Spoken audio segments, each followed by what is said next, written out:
How's it going, crypto community? This is Jade Martian, back with part 2 of the Chris Larson Stephen Thomas at Google.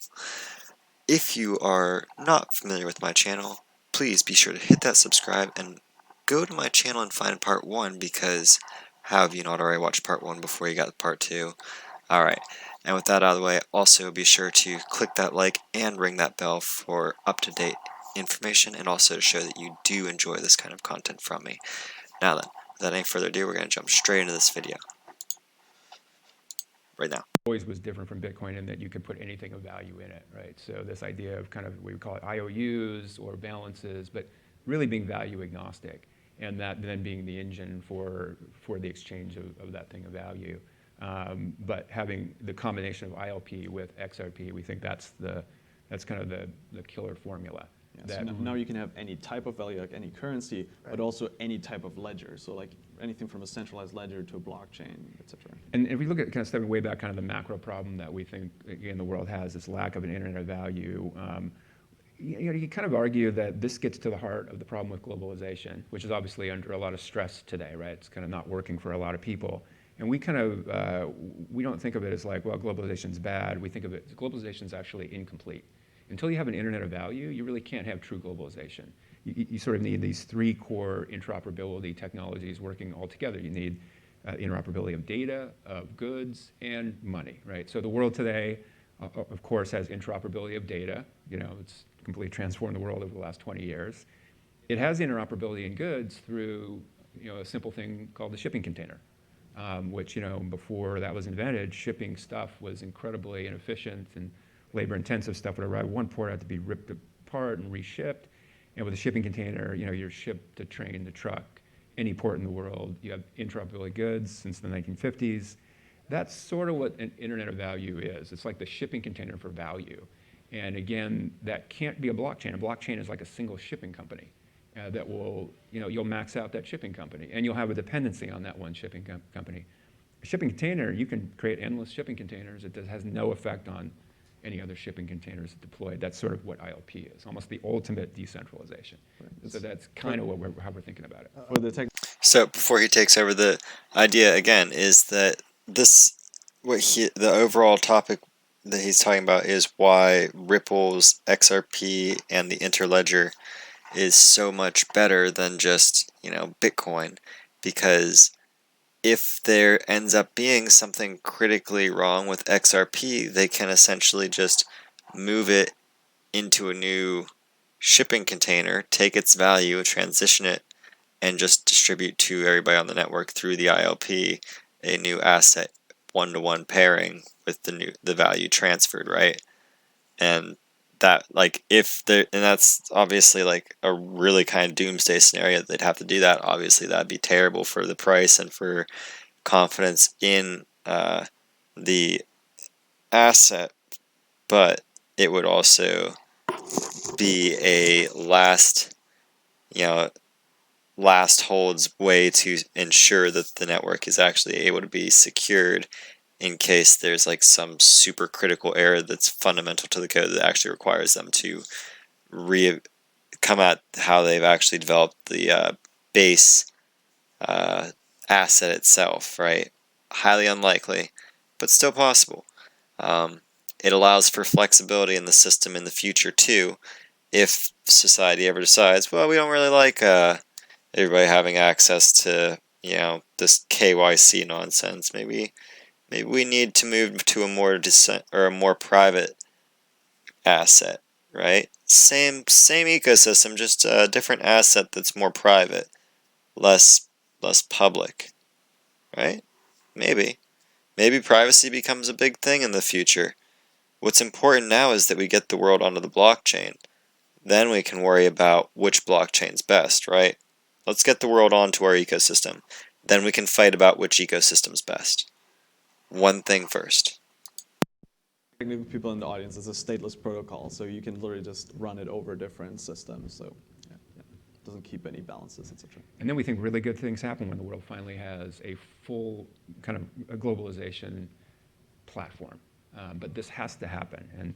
And again, what is this meaning now that we don't have it right now? It means, we all know sending $50 to Europe is kind of impossible, right? Yeah. We know the example of the Airbnb host in Tanzania who should be making $29 on a rental, and by the end of the day, $9 is showing up. This is an actual example, right? So that's a problem with relatively big amounts of value. Think about the 2 billion people in the developing world. The Gates Foundation would say they need to be able to send 50 cents to be real participants in the global economy.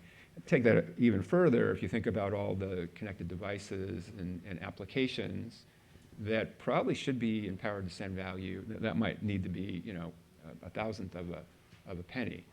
That's just not possible until you have this Internet of Value in place. So the world is being held. So again, this what he's talking about also goes hand in hand with David Schwartz was saying in his most recent talk that I believe we broke down.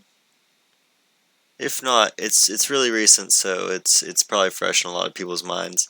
But he was talking about, that this creation of theirs is likely to spawn a multi-billion-dollar industry in the micropayments ecosystem, and it's because it will finally be affordable to send small amounts of money anywhere in the world, regardless of where that money is going, because it'll be so interoperable with other monies that there will be next to no friction, right?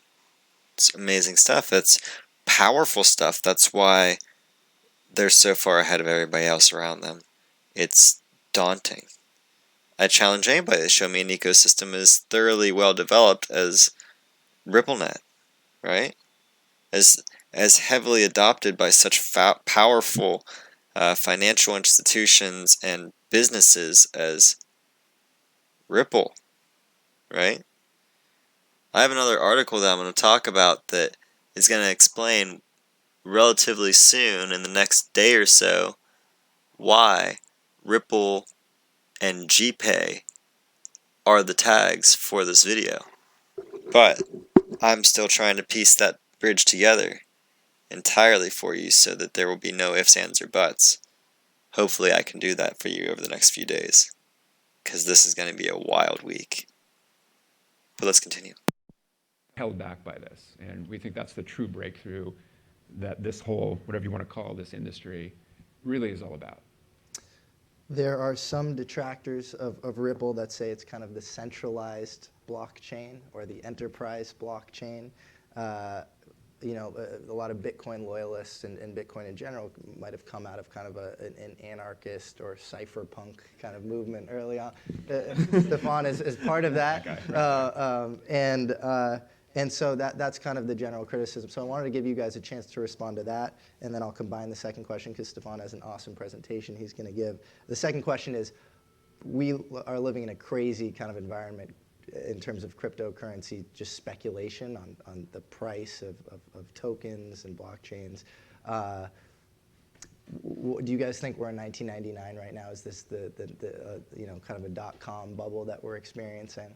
So yeah, those two questions. I'll take the first one. You can Sure. talk about .com. So first of all, the enterprise part I take as a compliment. I think that's precisely what we're trying to do. Is we're trying to build the first blockchain that can actually be used for real use cases. Like when you think of any distributed system, when you take a distributed systems class, the first thing your professor will tell you is like your distributed system is still only going to be as good as the nodes it runs on. And so if you think of Bitcoin miners, they're only incentivized to basically hash as efficiently as possible. They're not incentivized to provide physical security for the data centers. They're not incentivized to make decisions in the interest of the network. So they have a very pure incentive to just hash as much as possible, get paid, rinse and repeat. And in the case of Ripple, since the validators are chosen by the users, if a validator, for example, votes against a block size increase or something like that, if that were an issue in Ripple, then you would eventually find that users would no longer add that validator to their list, and so that validator would slowly lose influence. And so it's not as much of a system that's like tailored to users like Bitcoin is, where anyone can just run a node and it just auto-configures itself, connects to the network. You do have to do that validator selection manually. You have to think about, politically speaking, like which validators do you want to empower with your node, et cetera. So it is more targeted at like, actively being managed by companies, things of that nature. But I think the reason that makes a lot of sense is because when you actually go out there into the market, the evil people. You mentioned I'm an anarchist. So I really want to empower people, right? But the people that you got to fight are not all the banks. They're a few very, very powerful players in the market that sort of take a little bit off the top. And those are the people that you want to bypass. And then everyone else, there's a lot of small banks and regional banks and so on that we've talked to that are really trying to provide better user experience, they're really trying to provide lower fees, et cetera.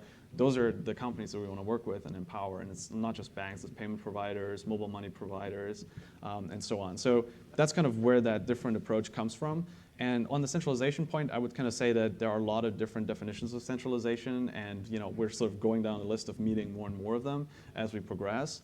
One of the ones that we don't meet yet is that we still run a majority of the trusted validators, but that's something that we're this year going to start rolling out in terms of we have already got a lot of third-party validators running, so people are going to start trusting them this year, and so this is just one more step to kind of go in that direction. And I think if I compare it to where we were with Bitcoin, with Bitcoin, we had some level of decentralization, again, meeting some of the definitions, but not all.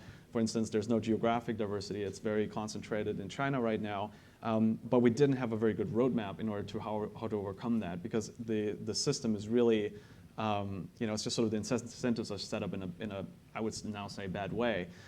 Whereas with Ripple, we have the incentives are in order, and so it's just a matter of validators having the right amount of operational history, so people actually start trusting them, and us having enough confidence in the software to actually continuously let go of more and more of the reins here. So I think it's for Ripple, it's a clearer roadmap to get to a very high level of decentralization. So. Yeah, and bottom. So that's where we're going to end it off with Stefan Thomas closing his notes there. And ultimately, to summarize what he said really rapidly, is just to basically repeat his last words, and that the idea is that, yes, Ripple started off very centralized, but it has, over the course of its history, done everything in its efforts to become more and more and more and more decentralized every single step along the way. The thing is that their mentality is that we are centralized in the ways that are important until we can automate it away through software, the centralization away through software that is decentralized software that just goes out into the ecosystem, and the hope is to eventually just let go of the reins and let it go its own, be a self-driving car, right? So with that, I'm going to end this video because it's already probably become a little too long. So thank you all for tuning in, everybody who's still listening. Thank you so much. If you haven't already, why haven't you yet? Hit that subscribe button, and also be sure to smash that like and ring that bell, because let's be real, you obviously enjoyed listening to this and engaging with this content with me, so why not join me for the ride, right? And I can't wait to see you and all the rest of my XRP Martians in my next video on Mars.